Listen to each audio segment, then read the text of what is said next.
So these are the 3 domains of life. We start out with our 2 kinds of cells, and then we get a little bit less broad, more narrow, the 3 domains of life. Okay? So now we're going to pick these cells. Where do they fit in here? So what kind of cells are in bacteria? Domain bacteria. Bacteria, which are prokaryotic. Good job. Now for one that's a little harder. What about domain Archaea? What kind of cells? Prokaryotic. What? Really? Yep. What are in domain Archaea? The ones that survive crazy climates like Yellowstone. Yeah. Have any of you guys been to Yellowstone? You know, have you seen that pool that like starts out blue in the middle and then it gets like yellow and orange? Do you guys know what I'm talking about? Well, that kind of ruins the analogy. So I'm going to draw a picture in black and white. Okay? You go to this pool and it's like blue in the middle, and then a little bit farther out it's like yellow, and then it's red, and it changes all these colors, and everyone's like, whoa, that's awesome. But guess why it's changing colors? Bacteria.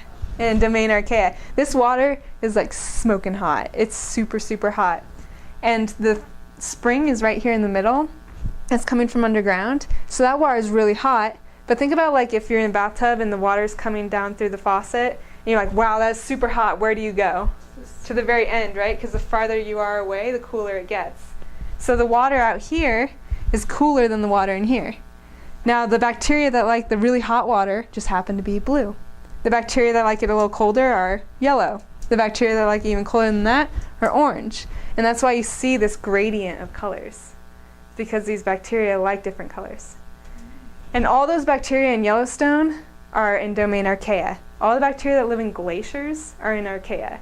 All the bacteria that live in like, I don't know, stomach acid or, I don't know, battery acid, Archaea. Anything super acidic, super basic, super hot, super cold, those are all domain Archaea. They're just extreme bacteria. Are you guys you're going to learn about a bunch of bacteria that infect your body? Are any of them going to be in domain Archaea?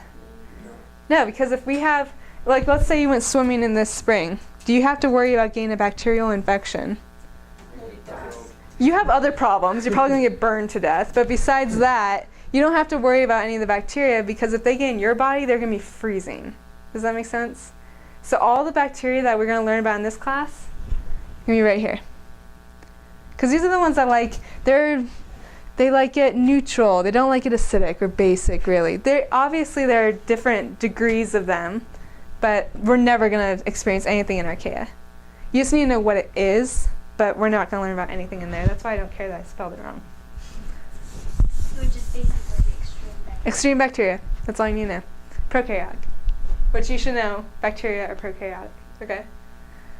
Okay, if you guys get this one wrong, I'm going to cry. What kind of cells are in domain Eukarya? No. Just kidding. Yes. No. So what kind of organisms are in domain Eukarya?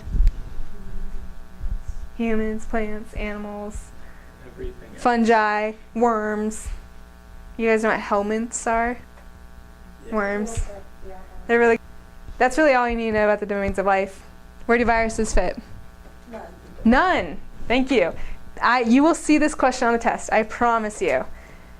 You know how you're going to get 6 diseases, right? And 3 of them are going to be bacteria and 3 are going to be viruses. Let's say that one of your diseases this week is chickenpox. I'll tell you right now, chickenpox is a virus. He's going to ask you, what domain is chickenpox in? And it'll say bacteria, archaea, eukarya, none of the above.